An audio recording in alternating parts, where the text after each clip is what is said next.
Running Sentences presents A Thieves' Nightmare, Part 8. A not-so-grand plan. While plans are made, Nico worries that any such ideas are already known by their captors. He fears that things are only about to get messy. This is a work of fiction. Any names, characters, businesses, events, and incidences within this story are products of the author's imagination. Any resemblance to real people, real situations, real events, real characters, and or situations, and fictional situations, characters, businesses, events, and people is purely coincidental. Copyright 2022. Michael Henry. All rights reserved. Unable to sleep well, Nico woke up before the sun had even broken the sky and decided not to waste any time trying to fall back asleep. He got out of bed and wandered down to the living room. The thought of what to do when he got there hadn't occurred to him. The only good thing going for him so far was that some new clothes were provided. But the fact that they were provided from a military corporation made him suspicious of them. He hazarded a guess or belief that they'd managed to at least put some sort of tracking bug on them, and a search through them before he put them on brought nothing to light, which was disappointing. He felt off walking about in them, and like they had some weight to them that was a tracking bug. He even decided to hold the marble in his hand instead of putting it in one of his pockets, fearing that it would be detected somehow or some way. A silly thought, he knew, but he felt if he didn't brace himself for other weirdness, then who knew what else might happen to him when he was not expecting it. The sound of a soft footstep finally gave him something else to look at in this living room, and something else to put his mind to, as Temple came in, yawning. "Oh, I didn't expect anyone else to be up." "Neither did I." They stood there, awkwardly, trying to decide what to do next.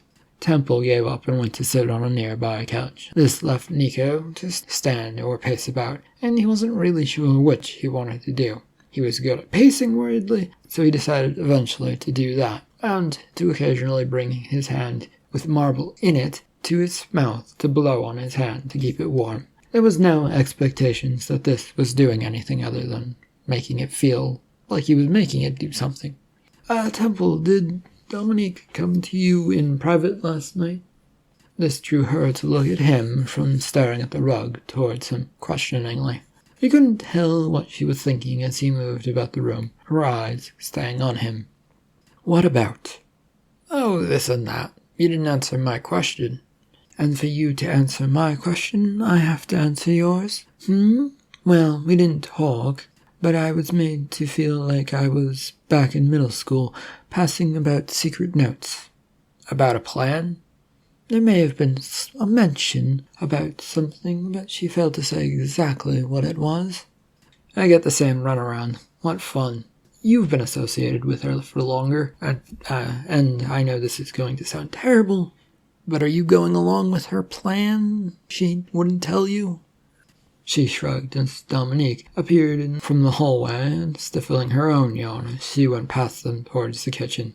"Of sorts, yes. She helped me before, so despite our arguments and dislikes of one another from time to time, yeah, I'll go along with it." "How noble of you." "And if you're seeking advice as to whether you should or not, I would follow her as well." Dominique came back into the living room, having realized that she had passed them by, and looked at them inquisitively. "Is something going on Temple, Nico?"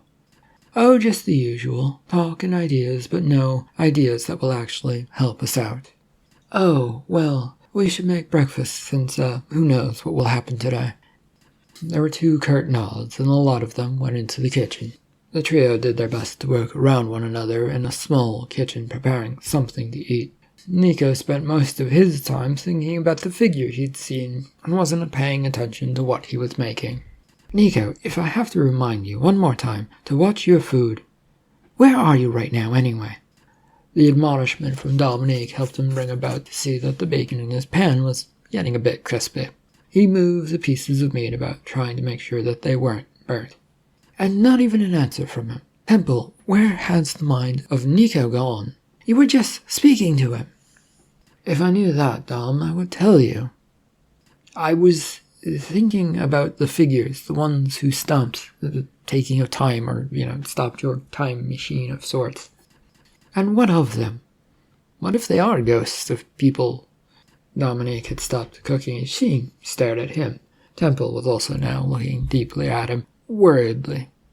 I mean, it's only an idea, but what if they're collecting the remnants of time, or, these so-called hauntings are to get us to release time energy stuff from ourselves. We see something in memory, and suddenly it's released from us, and they collect it. If they're doing that, then why are they doing that? Are they some sort of beings that live off of this energy, and it creates food for them, perhaps? And where do they live? Is it here or on another plane of existence? So many questions come to mind with that idea. Is that something we should be exploring, you two? If we can't find a way out of this, then yeah, sure, Temple. There are creatures who we know will attack us if we do stop understanding them and why they're doing what they're doing. That's probably our priority, since we don't know anything about them. He was throwing desperate looks to each of them to try and get them to agree with him. It didn't look like they were going to say no, but it was still dubious that it was worth pursuing, judging from their looks. We will think on it, I suppose. First, though, let us cook instead of burning food. The trio looked to their dishes, which were getting crispier by the second. A few hurried steps were made to save them, and breakfast was soon served.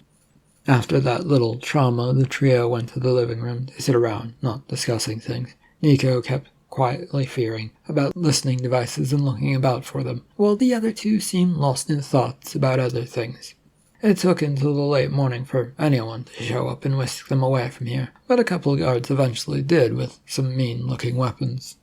The chopper would drop them off on the inlet island, where all the mischievousness had been going on.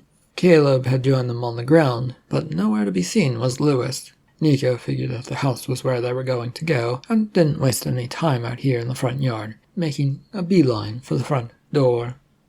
The inside of the former home felt different from the last time. Nico thought the air almost had an itchy feel to it, as it was unsettled. It was not misty, but it was pretty clear, and it was a foggy day out, even though it was the afternoon already. It just felt unsettled. He was joined shortly by the rest of the group, with Caleb stopping beside him. I need to know about this rock and where you saw these supposed creatures, so start talking, criminals. Nico looked about the area for the rock, but the ones now all around here looked the same. Nothing stood out about them, so he decided to point towards the center of the room. Well, a figure appeared there, and the rock was somewhere around there, but I don't see it right now. Maybe they took it? I see. Well, stand aside, fools. They moved off to the side as a person in a full-on chem suit came marching in. They're holding up a stick device that looked like it would dispense pesticides of some sort and could spray from the tip of it. We've been tracking this stuff for quite a while now, and have found that this stuff reacts to a certain spray. Of course, we own the patents of this concoction, so don't think your little heads about how it works, or what it looks like, or anything like that. The spray from the end of the nozzle came out in a fine mist. It soon evaporated, leaving no signs that it was there. But a sickly sweet smell lingered from it, and they all found themselves watching as this spray went all over the center of the room, very slowly, with the man, or with whoever was in the chem suit, going up and down, up and down. Nico was left there wondering what they were supposed to be looking for. This was soon answered as the spray stopped and everyone stared at the center of the room. After a few seconds, a glow-like shape began forming near the middle. Excellent. This is where we want to be, then. We can move in and set up the equipment at once. Nico glanced over at Temple and Dominic, who both looked back at him, shocked as well. There was a general look of confusion among them. Equipment? What was going on, and did they want to know? You three are in for quite a treat. How so, Caleb? Well, Dominic, as I am a military man with plenty of technology on hand, experimental or not, I get to play with the stuff that we create and I came across something rather fantastic. fantastic. It is said to open up alternative worlds.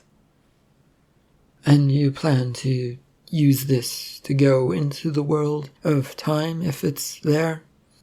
Potentially, yes, but well, I should say you three are going in first, as I can't go because I am a super important CEO. But once it is up and running and you are through, and everything is shown to be stable and that there is a world across the way, yeah, I'll go through. We don't have a say in this. Of course you don't have a say in this, Miss Temple. What do you think this is? Some form of democracy? Those went out of fashion the second people thought of them, much like socialism. The ideals are brilliant, but they are just ideas. One simply cannot bring things from paper to life without changes occurring, and changes change everything. Nico got the distinct feeling that they were being talked down to. It was not a nice feeling, and he shifted in place, trying to figure out why Miss CEO wanted to feel smart or above them. Then realized it was simple. He wanted to sound and feel smart, so he pronounced his passing opinion on matters, without thought as to how they might sound. Nico cocked his head and wondered if he was doing much the same thing, only in his mind. Then shook his head. This line of thought was not helpful. Well, Mr. Caleb, that sounds terrible, but why bring all of us out here to watch you build something? You already knew this was out here. You don't need us for this. Oh, the machine only takes a few seconds to put together, and you did need to point out where it might have been. I don't want to spray down the whole house. Something about flammability of it. Anyway, it's here now, so it's going to work. Two more people in full chem suits came in, carrying two pillar-like devices, which were then brought over to the still glowing center, which was turning into a sort of box, or a long rectangle. The two pillars were placed upright on either side of where the glow stood. Then the chem-suited people stepped back as Caleb went over to the one on the right and began doing something to it. There was no way to tell what he was doing, so Nico once again looked over to Dominique to see if she was going to throw up some sort of signal to begin running away. There was no sign of this, however, so he went back to looking at what Caleb was doing. A new glow began forming between these two pillars, and sort of in front of the one that was already there from the spray. This new one began to take a door-like shape, but only consisted of light so far. Having done whatever he was doing to the pillar, the military man, the military contractor, stood away from it and swung his arms forward. They were now to go through. The light faded and left a bright blue doorway they couldn't be seen through, so Nico put his hands up as he walked over to it. He was trying to feel where it was and what it would feel like. Caleb would slap his back and then push him forward into the faux door of light when he was within reach of it. Nico would spill out into a walking garden, a place where plenty of flowers and bushes were grown to look nice. But they served little other purpose than to look good. As Nico, who had fallen flat on his face and onto a stone walkway, got up, he looked about some more. There was a blue-white hue that filtered over everything he saw, which made it feel like it was messing with his ability to perceive things. He blinked plenty of times to try and make it look all right. Hello, is anyone there? Did we get the right place? Is time here, or people here, or aliens here? He waited a minute, and with no response, he stood up and began walking further down the pathway he was on, towards what was in front of him, which was some bushes that looked nice. He also glanced back to see the glowing door still sitting there. The hope that Dominique and Temple would appear was not being lived up to, and it looked like the light was now fading. Nico's stomach churned at the thought of suddenly being abandoned, and turned towards it. Hey! Having tried to get back towards the door, it faded out of existence, leaving him alone, standing there, just as he'd reached out for it. He froze up, trying to think of what to do next, as he breathed in and out to calm himself down. It wasn't having its greatest effect that he wanted it to, and a minute would pass before he felt some new odd sensation, one that made him think that someone was watching him. He turned around and saw a bevy of what looked like children's heads and eyes peeking over one of the bushes. When they had realized he'd seen them, they were gone in an instant, followed by giggles and the bush shaking tremendously from it. He took a step towards that, which stopped the shaking, and a second later 5 or so children shot off in different directions before he could do anything. Hey! They're gone now, and there's no getting them back once they've decided to run. Nico jumped, swirled about, and put his fists up, ready to fight. He wasn't sure he would punch a female, and if it was a female. The voice sounded female to him, but his hands went up automatically as he caught sight of the woman bathed in this blue-white hue before him. You're the one from the other side, yes? Yes, I guess. Where am I? And I'm supposed to have 2 other people here with me.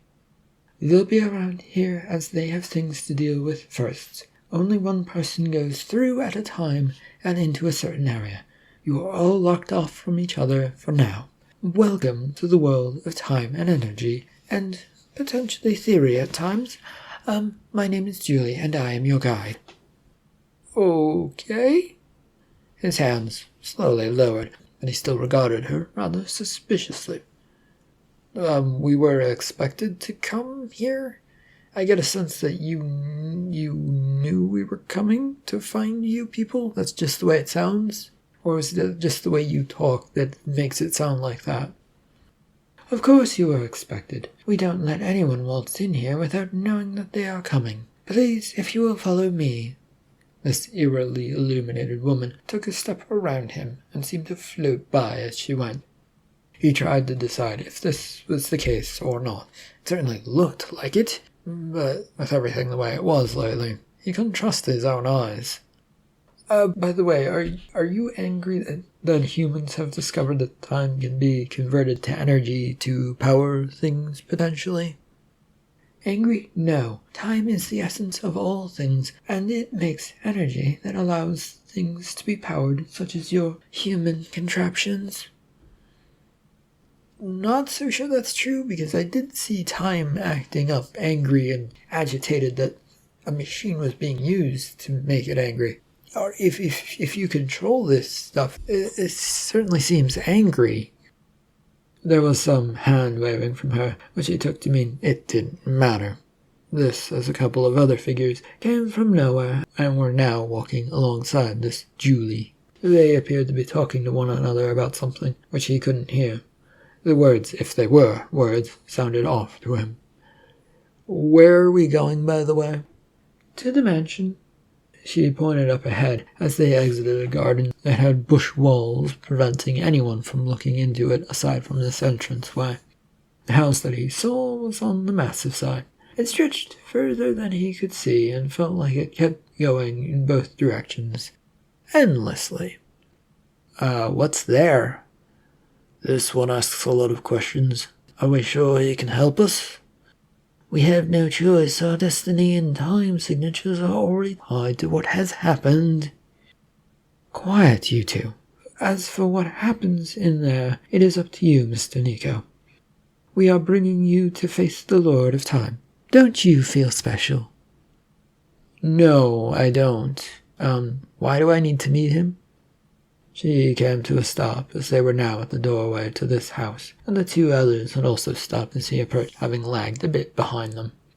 To see if you are worthy or not, or your people are worthy or not. You are an emissary for your people and must be tested to make sure that it is the right for you to carry knowledge back that will revolutionize your world. They went into the front door and didn't stop walking through a maze of corridors until they came to a large set of doors. These were thrown open by Julie, who marched into the room that Nico felt was a small ballroom. He came in as well, but the 2 guards stayed by the door. The room was giant and spread out far and wide in front of them, with the far wall having glass doors that looked out onto something lit by torches beyond. It looked bright outside, as if the afternoon sun was blazing down on it, though there was a misty blue fog and fire and the torches, and it was just a weird, unusual, well-lit porch area beyond. Here is the keeper. She pointed towards an old man in the middle of the room who was wandering around a table. It was filled with different types of clocks, from sundials to more modern-looking ones. Each one was touched by the hand of this man as he circled around and around the table. Okay, so I'm to go talk to him and be tested by him on the topic of time energy? I don't know. I've never had the pleasure of talking about those types of topics with the Keeper. Good luck.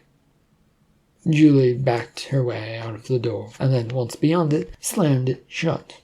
There was a sound reminiscent of a lock being thrown into place, which worried Nico. Did they really expect that he was going to run away the second he was out of their sight? He didn't even know where he was, or how to get out. Are you one of the three from Earth? The rasp of the voice that sounded like it hadn't been used in ages made Nico worried. He decided he wouldn't be surprised if this figure suddenly fell over from old age. That's how old it sounded to him, and he worried that it would infect him. I believe you already know the answer to that? Yes, I do know the answer, but it is nice to see how people respond when questioned about things. It gives one an idea of how people will talk to you when they have an obvious answer in front of them. The circular motion around the table and the clocks continued, every clock being touched and dealt with in some manner. Nico wondered what the importance of the clocks were. Obviously time, since this group of creatures claimed to control time energy, maybe? But why did they need clocks? What are you doing? Adjusting things so that time is never off from where it is supposed to be. An ungrateful task for all of space, and anyone who has a star that gives them some sort of place that is habitable. Oh, and are there many aliens who have agreed to use time as an energy? The man had finally stopped moving about, but continued to touch the clocks one by one leaning over the table. But he was now also looking at Nico, which made him shiver. The feeling of dead-looking eyes staring at him was not a comfortable one. A few, yes. Earthlings have been flirting with that for a while now. It's interesting to me as Earthlings have such an odd relationship with time that makes life a bit more complicated than it needs to be. What do you mean? The whole concept of zones of time that all stay exactly the same. It's silly when one thinks about it. Time moves about as freely as anything. To put it another way, think of it as this. Say one area of a foot over from another area, or even an inch over, is always going to be older than the one next to it, because it keeps moving. Nico wanted to speak up in defense of time zones, but had a hand waved away when he attempted to speak up.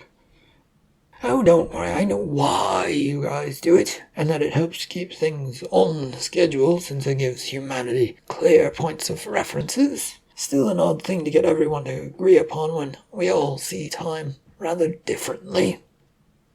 Okay, so you may have a point, but what does that have to do with the test to see if I'm a good ambassador to gather time energy for humanity?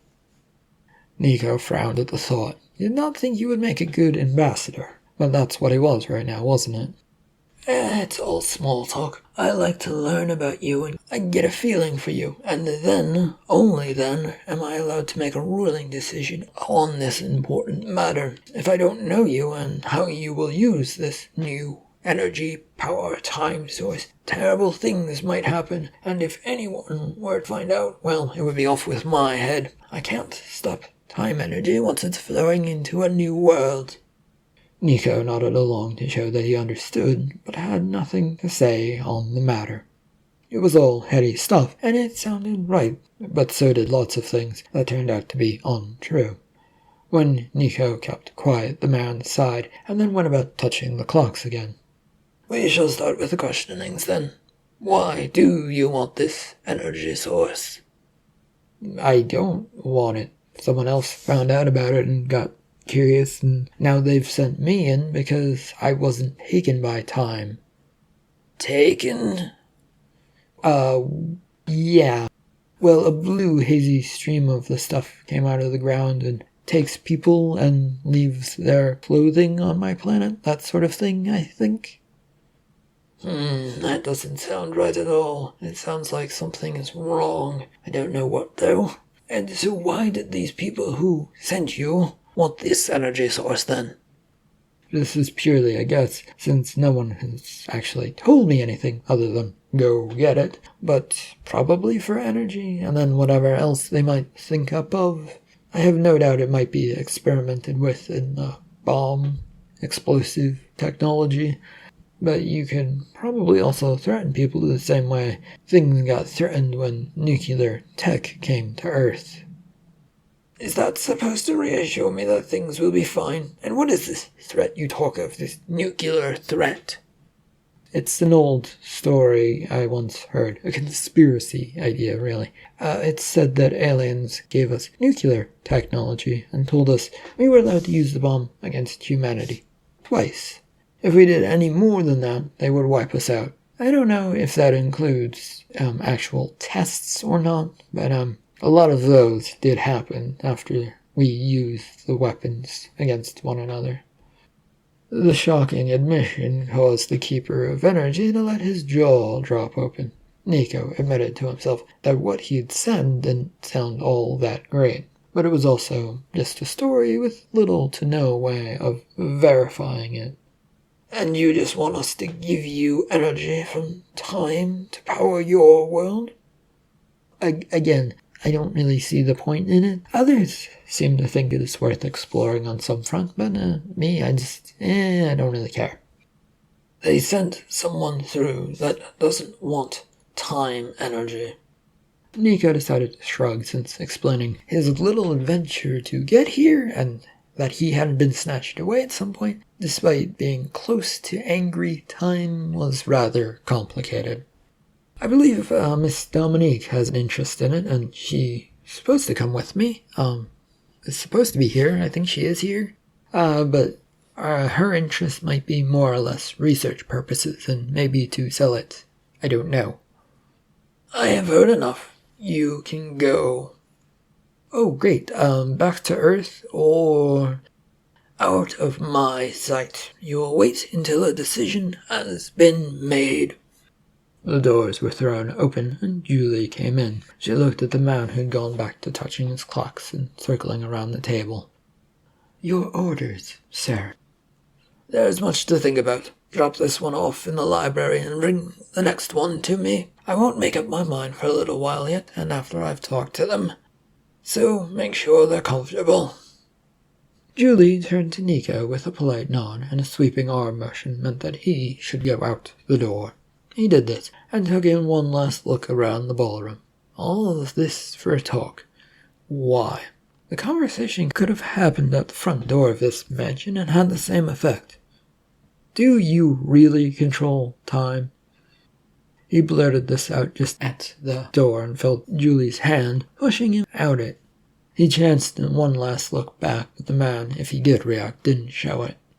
He was shoved into the hallway and pointed towards the direction he should walk. He didn't question it or bother to talk to this Julie as they walked this endless hallway. It could have spanned from one side of the building to the other, and Nico would have believed it. But he didn't have time to spend any more time worrying or thinking about that, as Julie came up to him and directed him towards a set of doors on their left. With a shrug, he went through there. As ordered by this timekeeper, Nico wound up in a library, one that felt both big and small. It was only a cube of a space with bookshelves on all sides, but it also went upwards many, many times over. There was little aside from the books and the couch, and so he went over and sat down on the couch for lack of anything better to do. He read books only on an odd occasion, and this place didn't appeal to him, and the books didn't look very friendly. It was fascinating to look up at the stacks and wonder how high it actually went, or how anyone actually got up to the books up there, but other than that, this was boring to him. He spent his time kicking his feet in the air while staring up. The door opened once again after some time had passed, and Temple found herself shoved in. She spun about to yell at whoever had pushed her in, but this only resulted in her having the door slammed in her face. Damned assholes! I don't know anything about what's even going on here. Didn't you meet the old guy? Temple jumped and swung about, fists cocked and ready to go, then relaxed when she saw who it was. Sorry, I thought you saw me when you came in. I didn't. What's going on here? These people or creatures control time energy, maybe? Force, that's what they do. They're the ones who would allow the fools on Earth access to this energy if they chose to. They told you this. Apparently, we are representatives of Earth who came to investigate into getting it released to us, I guess. They claim to know that we were coming here. That's all I really know. That makes no sense. None of this makes any sense to me. She came over and plopped down on the couch beside him. She too wound up staring upward to see how far she could see as they went quiet, waiting for something new to happen, mostly waiting for Dominique to join them. More time would go by, as the doors would eventually open again. In walked the person they'd been waiting for. Did it go well for you? No idea. I said a bunch of stuff and then found myself dismissed from an old man's ballroom. I'm guessing no, though, as he seemed troubled looking. Nico frowned and flinched at the thought that this might be his fault. That's more than what happened to me, Dominique. I was asked a few questions, and when I couldn't come up with any answers, I was sent away. I didn't get to say much either. What about you, Nico? I think I said some stupid stuff, and we will get sent away from here as fast as possible. And as a result, we will probably have to figure out how to escape from the other two waiting for us back home. Oh, right, that. Yeah, that. We're now definitely in the clear with either Lewis or Caleb hearing your plan about escape. So, did you have a plan? Well, it was more or less to steal the helicopter when no one was looking. That's not much of a plan, Dominique. It was the best I could come up with. We ditch it and disappear in some foreign country with that money I saved up in hidden accounts. Yeah, it's not much of a plan, Dom. But, well, it was a plan, so thanks for thinking of it, I guess. I don't suppose that these people would be kind enough to let us stay, would they? Temple and Dominique both looked at one another, surprised that they hadn't come up with that solution. It's an idea, but yeah, I don't think they want us hanging around as refugees. Temple rose from the couch after saying this, and wandered towards one of the bookshelves, occupying herself with what was on them. Well, we could ask. It doesn't hurt to ask, does it? The problem was, there was no one to ask, and Nico was sure that either Julie or the old man wouldn't want to hear them. But Dominique was right. It wouldn't hurt to ask, but it might, in the end, if they weren't careful. Then all we can do is wait, I guess.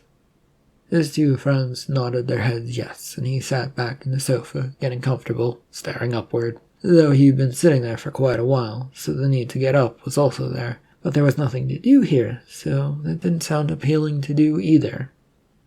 Dominique plopped herself down on the abandoned spot that Temple had been sitting in. I think I have an idea that might help us get accepted by these people. Great, what is it, Dominique? Her statement had even caught the interest of Temple, who abandoned the books and had come over. Yes, what have you got up your sleeve? Well, they're treating us like ambassadors, right? Yeah, but perhaps more like business partners than ambassadors.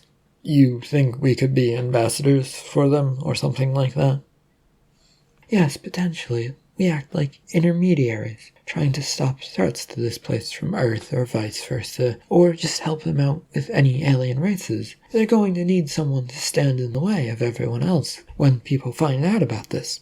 But that doesn't require the three of us to do it, does it?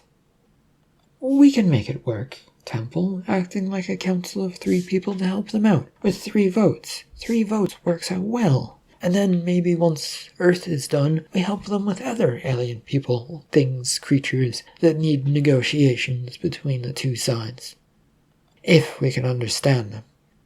Well, yeah, there is the understanding them, Temple, but unless you have any other ideas... Temple shrugged and nodded yes to the plan. They both turned to Nico, who looked between them nervously. What did they want from him? He wasn't against the idea, but it did have one big flaw. It's an idea, and I'm not saying no to it, but you also have to convince the people on Earth that it is a good idea. Also, the people here and people at home probably are going to want to choose their own people. Then we will just have to get them to accept it before they know what's going on. Politicians are easily enough led on and to deal with. Regular people, they don't even need to hear about us, do they? Like how most people don't pay attention to the amount of arms dealing that goes on throughout the world. Exactly, Temple. Well, I don't see it going well, but you two have a better understanding of that world than I do. So I guess we're going to do this. There were several nods all around from the other two. They were going to try and convince the world that this was a good idea. How to do this? Nico wasn't sure, but he was afraid he was going to have to do some fast talking. He wasn't good with talking fast and thinking later. It was just... He tended to say things and promise things, and then he could not deliver on those. And so he preferred to just talk softly and quietly and off in a corner.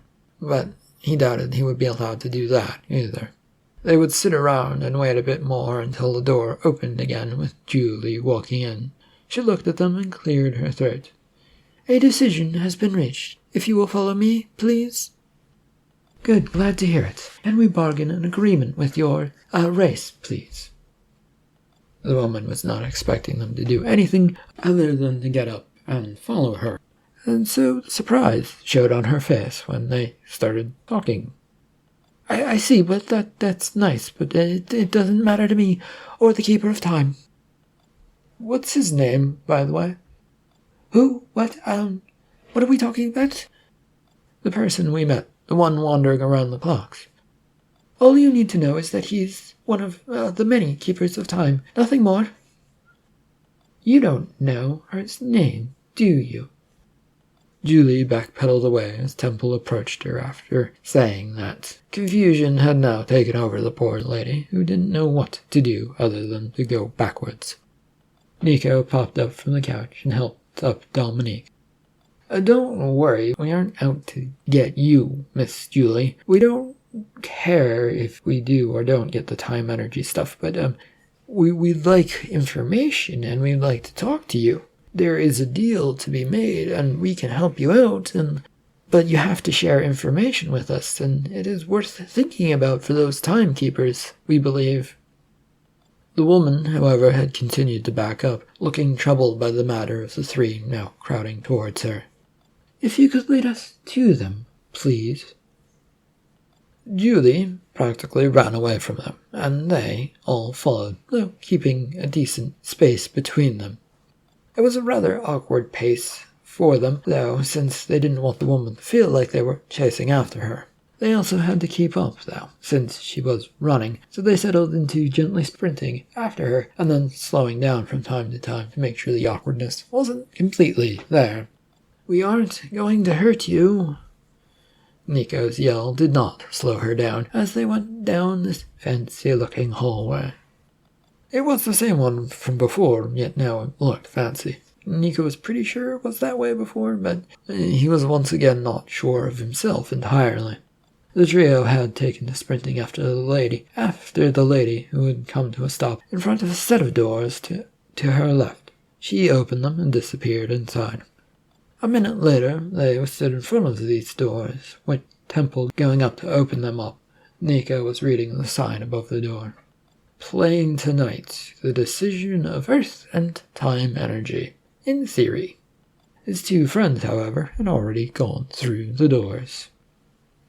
He walked into a play theater, one with a fancy stage up front and rows of seats staring down onto it. On the stage sat a collection of people, all looking old and all had clocks in their hands. It was a preposterous look, and one Nico was trying not to giggle at as he moved forward. They all looked rather pretentious up there in their robes, holding clocks, and like they were trying to pass judgment on them. Dominique and Temple were already up front, arms crossed, and stood there on the front row looking at these keepers of time. with little else to do, he hurried up there to them. "Do you three understand why you are here?" "So you can tell us now." The keeper who had spoken, and who had happened to be the old man they had met before, looked at them, surprised. He'd gotten up from his chair and was in the middle of the stage, and moved towards the lip of the stage, so he could tower over them. Now he looked unsure of himself for a moment. Yes, I suppose that is what we were going to tell you." "Then it is now. You are turning us down for this energy source." There was lots of awkward looks from the keepers, and even a few murmurs from their little group. Yes, you have been turned down. Your civilization is not yet ready." "And when will they be ready for it?" Maybe never." "We will accept that result, but we also have something else we would like to offer you." Another round of murmurs ripped through the keepers, who were quite clearly not used to this sort of thing. Nico supposed that they told you the result and then banished you through some sort of portal. They weren't getting their standard operating procedures today, though. "How often does a planet come back to you requesting a chance at getting energy?" Well, not that many. I might even harbor to say none." "It doesn't take much of a guess as to why, either. You treat them badly, and they see that they won't ever get it, and you can do plenty of things to them, but they can't do anything to you. So why come back? And the other problem is, no one potentially knows about you. We are offering to change that for you, if you will hear us out." "What are you talking about?" What Dominique is trying to say is that we will act as a way to get more aliens in here trying to access this form of energy that will change their worlds, with us acting as a way in and out. Yes, and the trade-off is that we will be allowed to stay here to help the process along. The murmurs between everyone were quite loud at this point, which was leading to glances all around, and discussion seemed quite heated among the keepers. End of Part 8 of A Thieves' Nightmare. Thank you for listening.